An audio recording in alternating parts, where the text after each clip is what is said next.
turn live, man, you know it's the truth. Every after show, move it down. This the time to move around. No Gimmicks podcast is going down. Every night, every time in the ring. This is the time for no gimmicks. No, we doing our thing. What's your state of mind? State divine. Moving down a statement when we take the line. This is exactly wrestling the state's design. When you see Stone Cold like me, with the stunner in the world, exactly, man, what we bring. Every night we move like Brock Lesnar. The F5, no gimmicks. We take you to your limit. What's the feeling?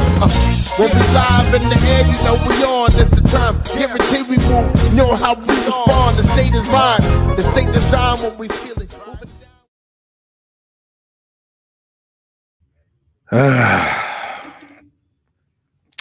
Welcome, everybody, to the No Gimmicks podcast here on the DFPN. Oh, we're going to talk about it tonight. We are going to talk about it tonight. We got a show for you guys. I had like this whole thing ready to roll out. Wanted to talk about Mania. Wanted to talk about the Raw after Mania and some of the things that I liked and disliked about Mania. Oh, Lord. But then again, we got to talk about it. We gotta talk about it. That's it. But before we do that, shout out to our sponsor, Khan's Custom Creations. Get your custom made merch. She is back in business. She's been out of the office for a while, but she's back. So follow her. Get on her IG. Get your orders in. Khans_custom creations at IG, or look for her on Facebook. Khans Custom Creations. Get your custom merch. Shout out to the DFPN family. We normally do this show on Patreon. I do have my reaction from tonight and watching the footage from All In. I will be posting that to Patreon. So get over on Patreon if you want to see my reaction, my real-time thoughts to what they showed on AEW Dynamite tonight in regards to the All In footage. We're going to be talking about it here. But if you want to see my uncut reaction, I will be posting that to Patreon. A whole lot of content on Patreon as well. So patreon.com/thatfeelingpodcast. Go subscribe as little as $3. It gets you extra content. Live episodes are done there for the Smoke Pit and No Gimmicks. But for tonight, since I've been on this roll with dropping content, I decided to stay out of the paywall. See how many people we can pick up outside the paywall for before we go back in it. But shout out to them. Bandcamp, thatfeeling.bandcamp.com. The entire Dat Feeling catalog for $3, guys. $3. That's a shit ton of music. So make sure you go subscribe to it.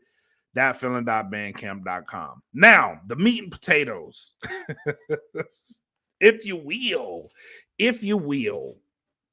Actually, before I do that, let me talk about Mania. The main event and the reaction to it. Obviously, the right guy went over. Obviously, it's a great thing for Cody Rhodes. He's the guy of the future. What I did not like, what I despised actually, was this notion by the people who wanted Roman Reigns to win that, to lose that match because he did not defend.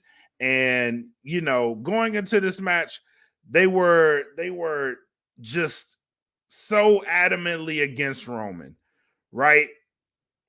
For them to chant out on Raw, "Thank you, Roman," y'all can keep that shit, bro. Keep it. Don't thank the man because you obviously wanted him out of there. So when you say "thank you, Roman," what exactly are you thinking? What are you thinking? The fact that he dropped the title after this long? Because that's what you obviously wanted. Obviously, the man didn't defend it as much. But now that he dropped the title, we're magically saying "thank you, Roman." For what?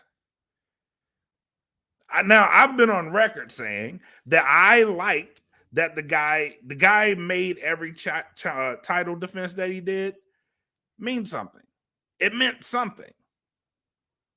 So I will say thank you, Roman, because I appreciated the body of work he put out.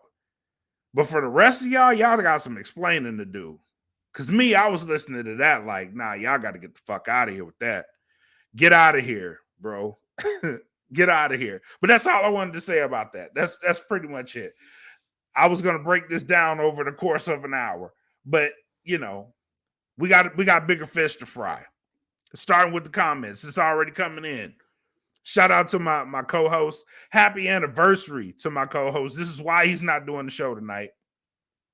Happy anniversary to you, Frankie D, the chosen one, the married one, the celebrating one. Happy anniversary to you, my guy. I hope you and your wife had a great day and you guys just celebrated each other today. It's a beautiful thing, man. Beautiful thing. Happy for you guys. But this is why he got me solo tonight. Let's talk about it. He's leaving the comments. He's left the comments. He said AEW just proved they're the biggest joke in the pro wrestling industry. It's hard to disagree with that, man. It's hard to disagree with it.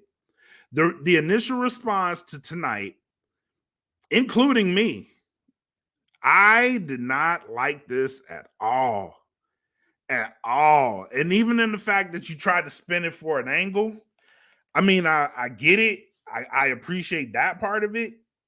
But the rest of it, first of all, I feel like Punk baited them. This is how I feel. Like, this is my uncut raw feelings right now. I feel like CM Punk baited them. He went on Ariel Helwani during the biggest week of WrestleMania history, which I hated that. I'm like, this is a WWE week. Why are we talking about AEW? I hated that. Why are we bringing up past stuff? The goal of it was to move on. You went to WWE to move on. So why are we talking about that? Well, the reporter asked. It's Helwani's job to ask the tough questions. He asked the question. He answered the question. You got what you got. I did not like this at all. I didn't like the response to it, because when they announced that the Young Bucks was, first of all, it's the Young Bucks. People already hate the Young Bucks. If you don't know this, like, just listen. Immediately after Punk left, like, there was CM Punk chants. Anytime that they're around, there's CM Punk chants. This is not good for your company. This isn't good. You just fired the guy that was your biggest draw. He's gone. Now he's with the competition. And then he's in a main event spot with the competition. This is not a good move. Like, what about this made you say, if it's in response to what he did in the interview, I would have appreciated it if there was no response. I would have appreciated this way more if there was no response to anything that they were talking about during that interview, because the WWE was being petty. It's their week, bro. It's their week. They have the most attention. They have the world's ears because it's the WWE. Of course, if they fire a shot during this week, it's going to make them look 10 times stronger than you. You don't have to respond. Like, this is fucking chess, bro. Like, what? Why? In what world would you want to respond to that? All the attention is on them. So if they mention you, even in the slightest, it's a positive for you. Shut the fuck up. Why are you responding? Please don't do them any favors. And then CM Punk comes out, he does the interview, and then, like, it's an uproar. But in my head, I'm like, God, bro. Like, and he knows this. He knows this. He knows Tony Khan cannot take that. And guess what? Today, you proved him right. You proved everything that he was saying during that interview was right. Because what did he say? He said, I didn't punch anybody, which the video clearly shows this. He said, I just choked somebody a little bit. That's debatable. That's because he pushed him and then he tried to go after him. And by the time he went after him, Samoa Joe had grabbed Jack Perry. This is all in the footage, which is all over Twitter right now.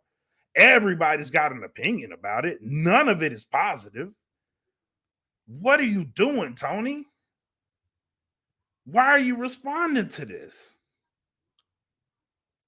And this is where I say it would have been way better if you had not said anything at all. It would have benefited you way more had you been quiet about it. Let it pass. It would have passed. But for shits and giggles, let's go to Twitter and see what Twitter is saying right now. Right? So because as soon as this happened, the Young Bucks went out and Tony Khan put up a tweet like, thank you all for watching. And they destroyed him, bro. They destroyed him. The Young Bucks go out. There's a CM Punk chant. Immediately after this, there's even a video of a fan recording the footage in the arena that they're playing on a jumbo screen in the arena. And while they're playing this, the fans are chanting CM Punk. Like, they're praising this shit. Why? Because one, you said you fired the man because he threatened you, or you felt like your life was in danger. The video clearly showed he didn't even really go after him. He just yelled at him. He didn't even do Jack Perry that bad. In which I'm gonna go on record right now, and I'm probably gonna be off on this one. But the first question I had was, well, Jack Perry didn't really do shit. So why did you suspend Jack Perry this long? Is it because he talked to Punk like that? Or is it because, like, you had to fire your biggest superstar because of Jack Perry? And in this case, it kind of makes Jack Perry's scapegoat claim look kind of legitimate. I mean, this is all a mess, man. It's all a mess. And now we're actually debating. There's actually debate on Twitter, not weird, but there's actually debate on Twitter if this is like the death knell to the company, which I don't think so. I think they can still turn this around. But bro, this was absolutely, positively not the way to go. This was not the way to go. Like, and I said this last episode with Frank D. I said, anytime AEW has any type of success, it's like something comes around and just derails that shit. I don't understand it. Anytime they have some type of build up and good shows, which they've been having a string of good shows. Tonight, I'm gonna keep it a buck. Tonight just wasn't it overall. And they will probably, if Dynamite has like 600,000 people average tomorrow, I'm gonna be really shocked. I'm gonna be really shocked. I would not be surprised if a lot of people turn the show off tonight, because that's how it felt watching it on television. It felt like the crowd, it took the crowd out. It took the crowd out. They weren't as lively. FTR came out. Looks like they weren't they didn't even pop for FTR. Because everybody was just like, what was that? Which is how I felt. Like, what was that? I didn't like it at all. It turned me off. And Frank D would say, I'm an apologist. He would. Like, you're an apologist for AEW. And it turned me off. And I'm like, at this point, I'm like, I would not blame people. Which there's a lot of people coming out saying, like, I'm done with AEW. And this is the problem. I hope the last thing that they went through, I thought that was the eye opener. Hopefully this was the eye opener. But it's like they don't care. And it's wild to me. Like, you don't care. You don't care that your company's getting put in a negative light. When you work so hard to build it up, you go and shoot yourself in the foot. Like, why? Why would you do that? And let's keep it at this level. Like, right after that, Will Ospreay came out, cut a great promo, fired a shot back at Triple H. Like, you think I'm afraid of the grind, bro? I fly from England to here every week to be on the mic for 5 minutes. Like, I love that. Also, let's talk about STP. I've been screaming this one. STP needs to be pushed to the fucking moon. They do, because they're dope. Shane Taylor is awesome, bro. He's awesome. And to know him as a human being is awesome. He's an awesome guy. And I like that he's getting more and more time. I want to see him in the spotlight. He deserves, I ain't gonna say he deserves that. He earned that. He really did earn that. But for a company, you have picked up big stars.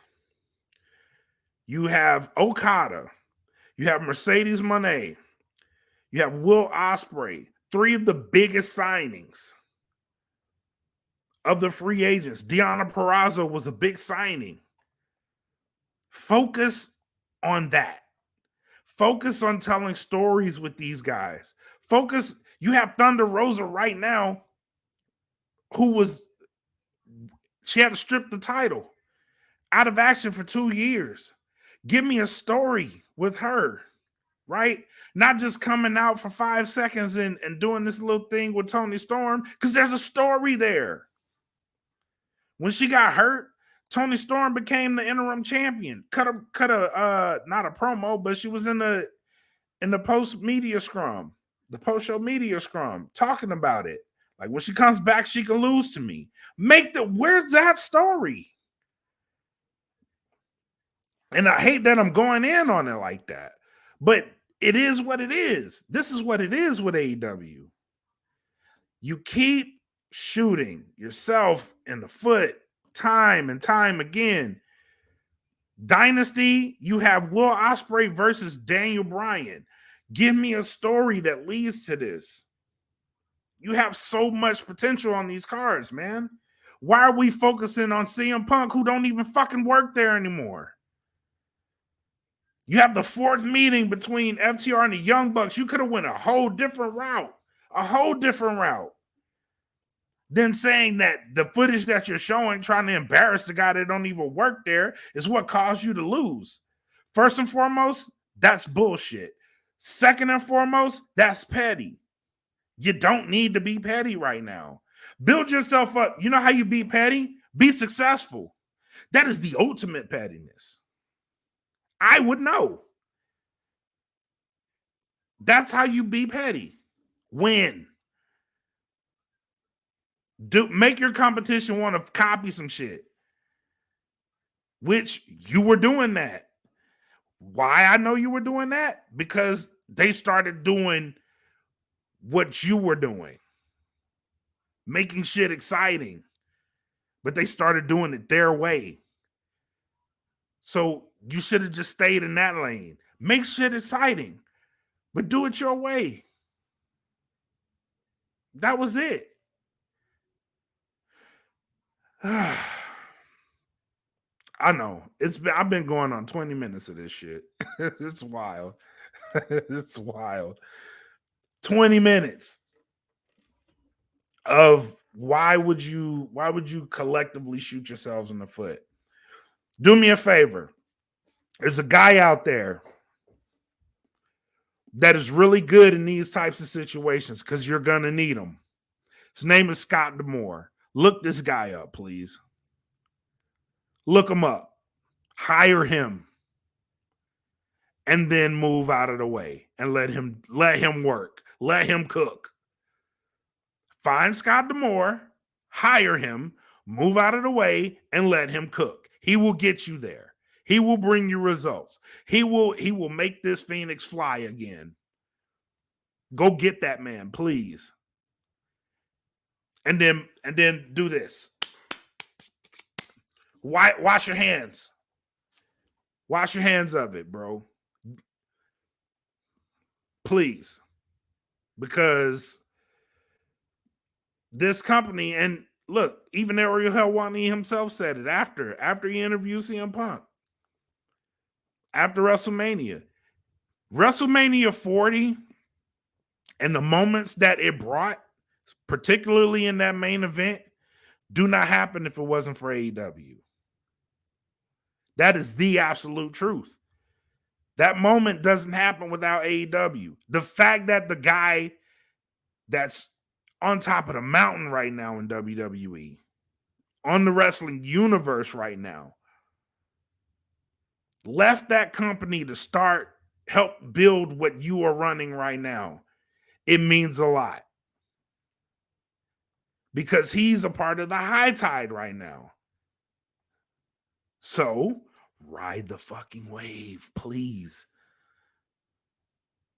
And remember, if you take nothing else from my anger tonight, take this. Find Scott D'Amore, hire him, and move out of the way. That doesn't mean leave the company. You own it. Find Scott D'Amore and let him run it. Please and thank you. And with that, I'm gonna go back to Mania. I'm gonna go back to Mania because I do want to talk about Mania. It was there's a lot of mixed emotions about Mania, and which I get it. Out of the 2 days, my favorite day was day 1 because I felt like day 2 was strong. Don't get me wrong, day 2 was really strong. If day 2 was its own day, it would be magnificent. It would be a magnificent pay-per-view. The 2 days collectively, though, I felt like you had a lot more you could have worked with. I shared my thoughts on the main event, in which I wanted a little more, particularly from the Bloodline side. I thought we were going to get debuts that we didn't get. We didn't even get them on the Raw afterwards. But I do like where we're going. I do like that we're probably going Rock and Cody eventually. Maybe if not for SummerSlam, then maybe Survivor Series, something like that. It depends on what his schedule is, The Rock. But I do know he's a busy man. And I do know that he's probably going to shoot a movie. I know he's got the UFL championships, and I know that's going to at least be May, June. So we probably won't see him till maybe August. And we're probably going to be working SummerSlam. Maybe him and Cody. Right? And there's a story there's a story on the table for Roman too. Right? Because I don't know if anybody knows this, and I'll put it out. He lost that title on his brother's birthday. His brother Matt, the former Rosie, rest in peace to him. He lost that title on his birthday. And he put out a video yesterday that said, "Yesterday I mourned. Today is day 1." So we will definitely have Roman coming back.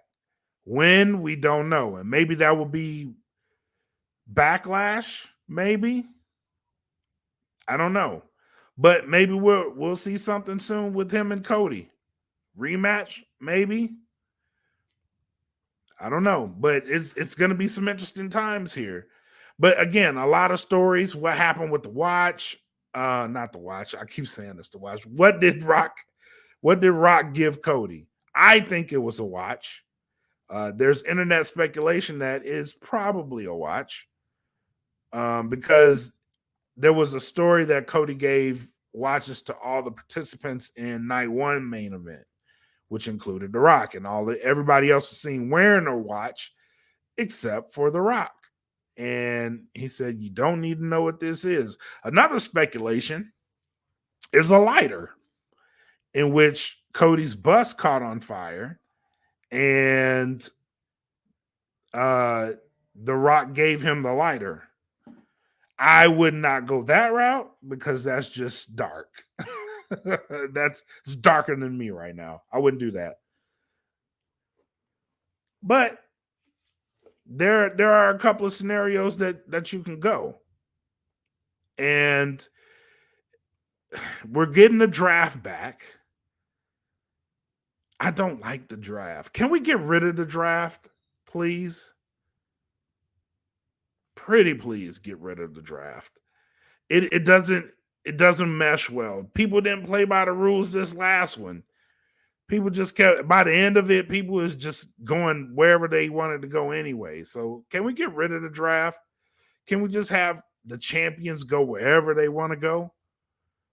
And it looks like NXT, they're trying to bring that out as a legit third brand, which I'm not against that either.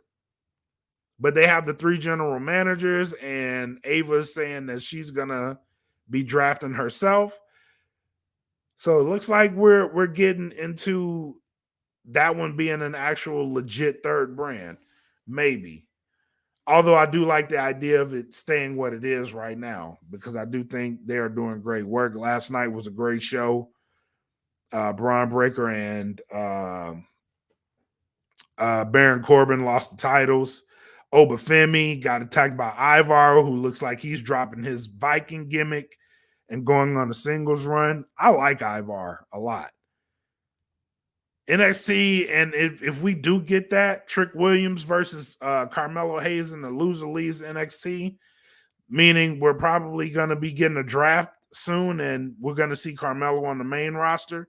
But then again, what is the main roster if NXT is going to be a legitimate third brand? What is that going to be? What is that going to look like? A lot of interesting stuff. But I will say this. The tables have completely turned. The tables have completely turned. WWE is like cooking with gas right now. They're firing on all cylinders. All 3 shows are doing good. Raw did they did 2.3 million in competition with the NCAA men's game, championship game. WrestleMania, big success. SmackDown's probably going to do numbers this week. Like, this is an exciting time for them, but it's also an exciting time for the industry, right? Because I'll say this, for WrestleMania, regardless of how you felt about it, WrestleMania was a huge success. I would have gauged this in the amount of people that actually hit me up. There were a lot of people that hit me up this past weekend that don't actually watch wrestling, like normally. Some people haven't watched it in years, hitting me up. Oh my God, The Undertaker. Oh my God, look at this. This is really entertaining. And I'm like, I didn't tell you about WrestleMania, did I? Because that's not what I would normally do. Hey, y'all, WrestleMania is on. Y'all gonna watch it? Because I know people don't like to be bothered with wrestling. But it was a nice, pleasant surprise that people were actually hitting me up and asking me questions about such and such. Who is this guy? What does he do? This is entertaining. Who is R-Truth? This guy is hilarious. And I'm like, yeah, it's amazing. Actually bringing in casual fans or new fans. And those same people turned around and watched Raw. I thought that was excellent, honestly, that you actually had this amount of interaction. And there's a comment. They have a lot of new, fresh eyes on the brand. I agree with this, Mac. Shout out to Mac, aka your boy. They got to keep the momentum. What WWE does is bring new eyes. Hint, hint. but they have the reach to. You know what I'm saying? They have the reach to do this. So all I'm saying is take note. But what they did this past week was excellent, man. The amount of stuff that they had going on, WWE World was a massive success. This was the first year they did that. They're probably going to build something on a grander scale and put it in Saudi Arabia. And it's going to be a hit. So I think that was the tester for Saudi Arabia, because they are building like an actual WWE world there. And it's going to be massive. But this was the most interaction that I've had on a WrestleMania weekend. And a lot of that could be attributed to The Rock. A lot of it can, because he brought a lot of outside eyes to the product. Him being around was really good for WrestleMania. Oh, and by the way, he did excellent in this match. So that was a really good thing for them. Can they do the same thing going forward? They have it. I think Cody's the excellent guy. He's the perfect choice to move us forward into that. And if you look at what WWE is doing, they have the perfect 1-2 combo. Two guys that have never been a champion, and that's Cody Rhodes and Damian Priest. New eyes on that guy, because Cody, being who he is, has a lot of crossover appeal to him. And he can put that on to a Damian Priest, who can also lift a lot of guys on the Raw side. And that will lead us into the Netflix era. They are doing some very smart things on WWE's end. They are establishing new stars off the ones that they built.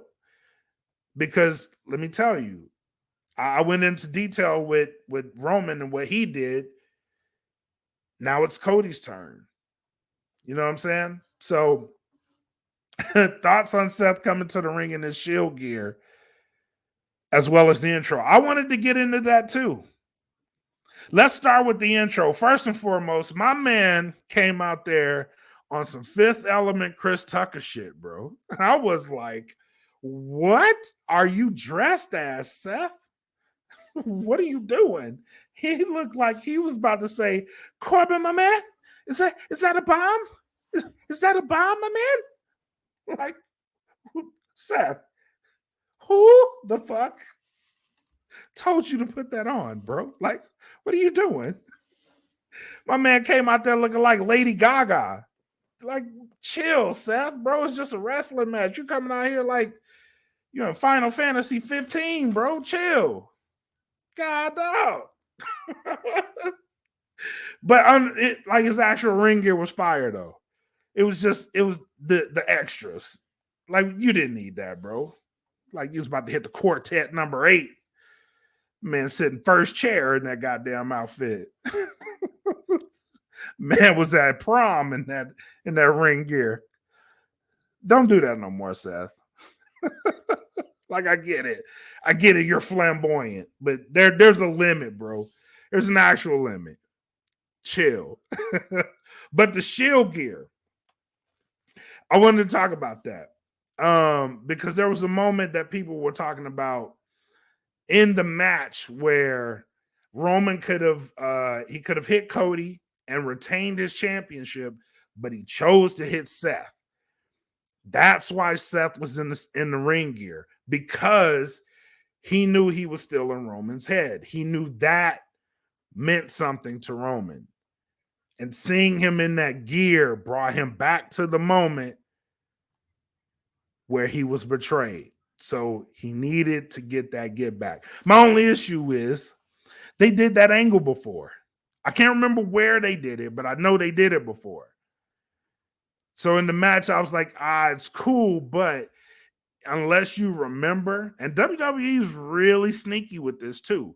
They're very good at making you remember what they want you to remember, because they bring it up. Otherwise, they don't. This time, they didn't, because they wanted you to feel that moment. But I know it had been done before. I just can't remember when and where. But I do know that Roman did get his revenge. And he hit Seth in the back with the chair. So, but that was a good moment in that match because it made Roman lose everything. That was a great moment in that match. And yes, I will address this too. When that when that music hit, I was like, bro, if John Moxley walks out here, and I said this out loud too. I said, if John Moxley walks out here, I am going to lose my shit because that means they gave him the clearance. Like there's two things I wanted in that moment.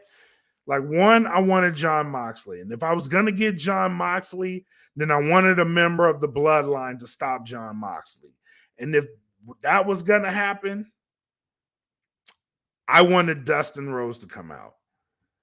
But again, people are petty, and us wrestling fans can't ever get what we want. So it is what it is. We got that. But there's a lot of callbacks. There was a lot of callbacks in that match. Cena, Rock, Undertaker, Rock had a nice feud back in the day. So they brought that out. The obvious choice would have been Stone Cold, but I don't think we were ready for that shit, bro. I really don't think we were ready for it. So they gave us Taker, which it was a good moment. A moment that nobody expected. It was a bingo card. It wasn't in my prediction. So when it happened, like I was legit surprised at that. I was like, oh shit. it's going down. Like, who else is coming out here? Like, are we getting Stone Cold? And then the match is over. Roman lost. But still not over that, by the way. Raw. And everybody's talking about the awkwardness of the belt change. And I want to take you back to February 2013, Lafayette, Louisiana. That was a callback moment. That was the moment they switched from the spinner belt to kind of what you see now, the modern belt. It was The Rock when he won the title. He switched from the spinner belt to a newer version of the WWE Championship. First person that came out was Cody Rhodes. He wanted to look at it. He wanted to touch it. The Rock said no. So fast forward to Monday night, they had that interaction to where Cody had his belt, The Rock had his belt, and The Rock asked him if he can hold it, to which Cody actually said yes. And this is going to be part of the story. Like, they did a lot of good storytelling in that segment. That segment was long as fuck, though. but they did a lot of good storytelling in that segment. So it's gonna come back to where their story, like The Rock said, is just beginning. But that seed was planted more than 11 years ago. Sorry, I'm looking at numbers that I'm looking at, but that seed was planted long ago. It was a nice callback to lead them to where they need to go.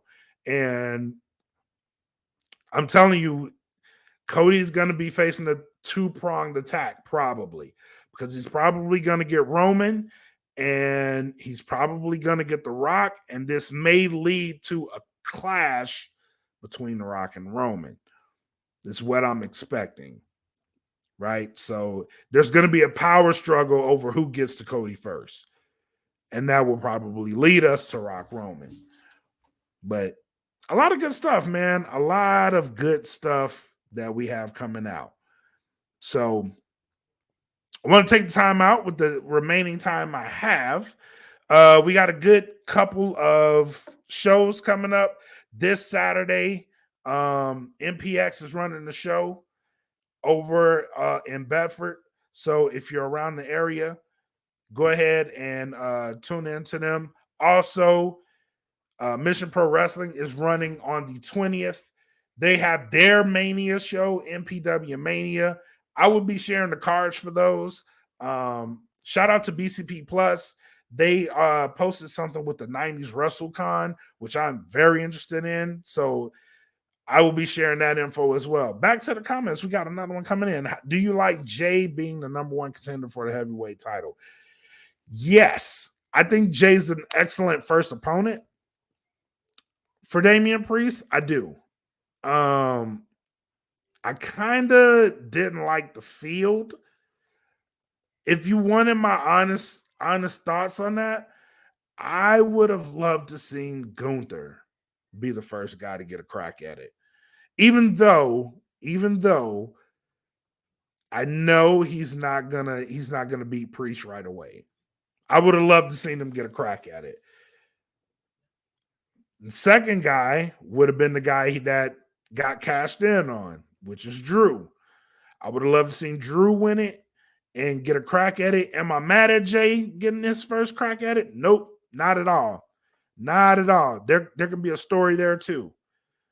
So if you give them a good enough match, both guys can come out of this with, something they can build off of in the future.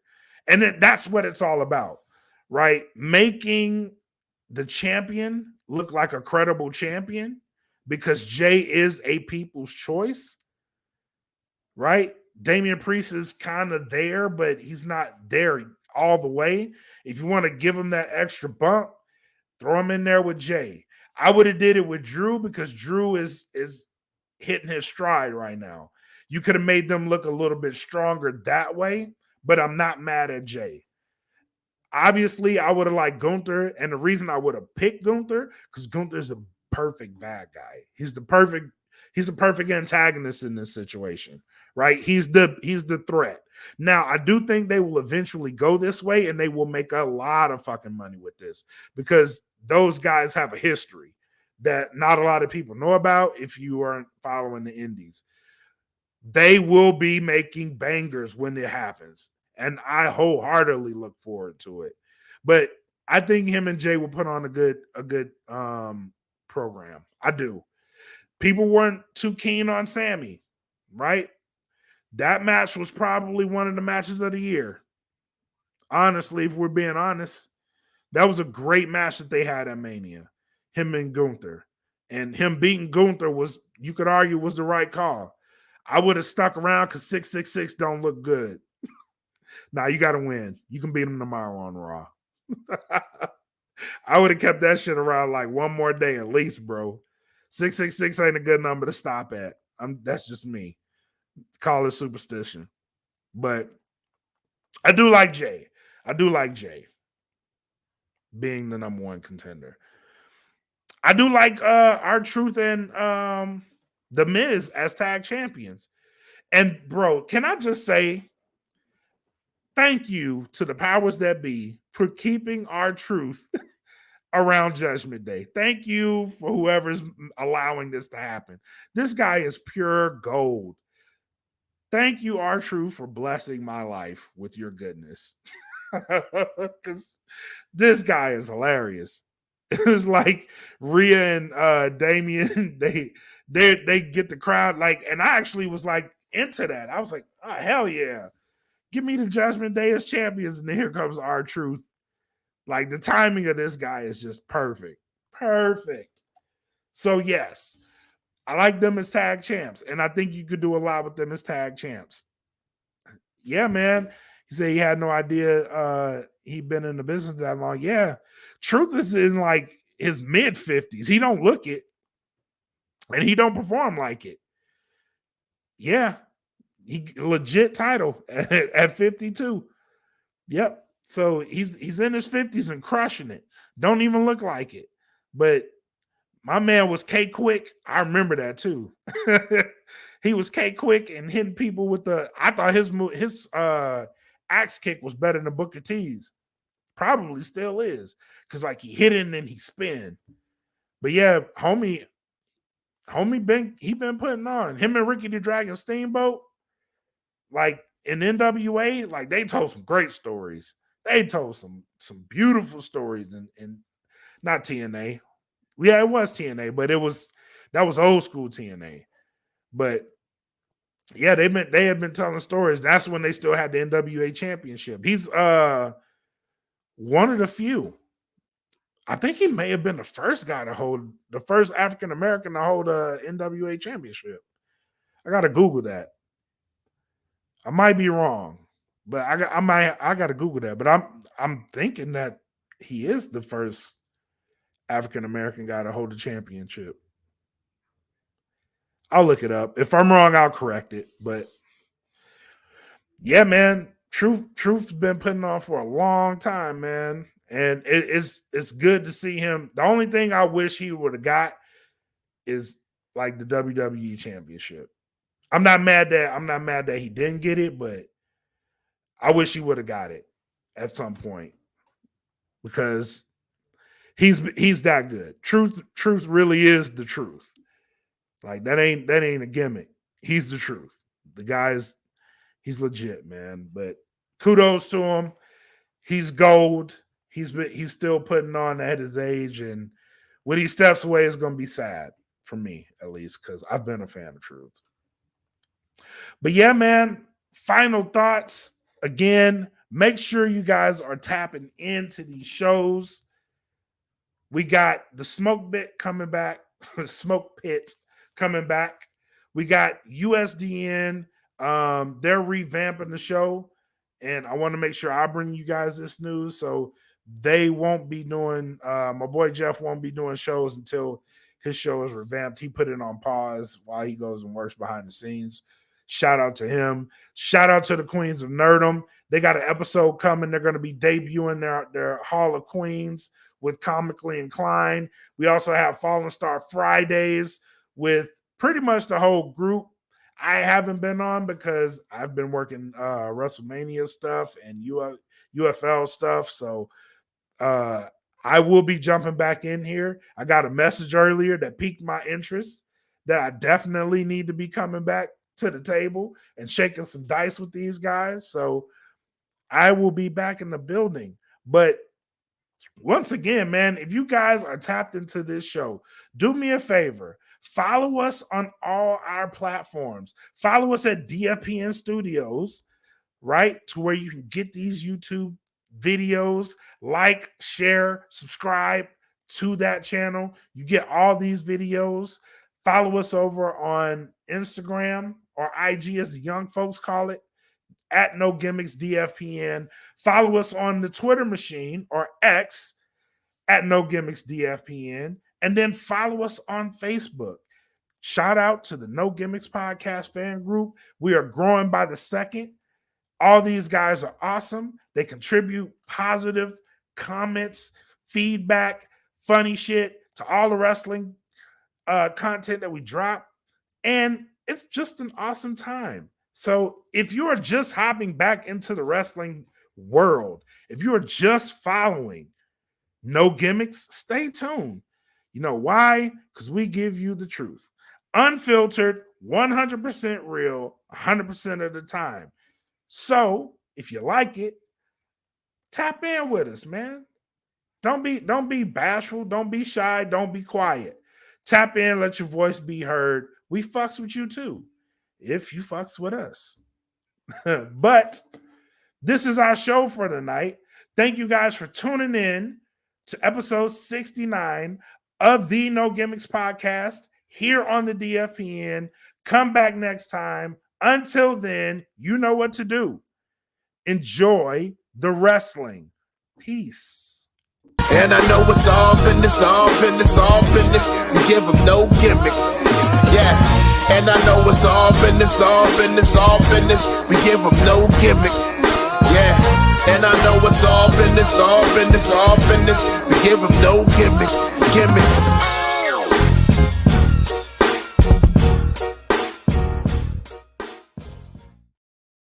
Oh, yeah, one last thing. Shout out to Montezi. You be killing this song, bro. I love it. Peace.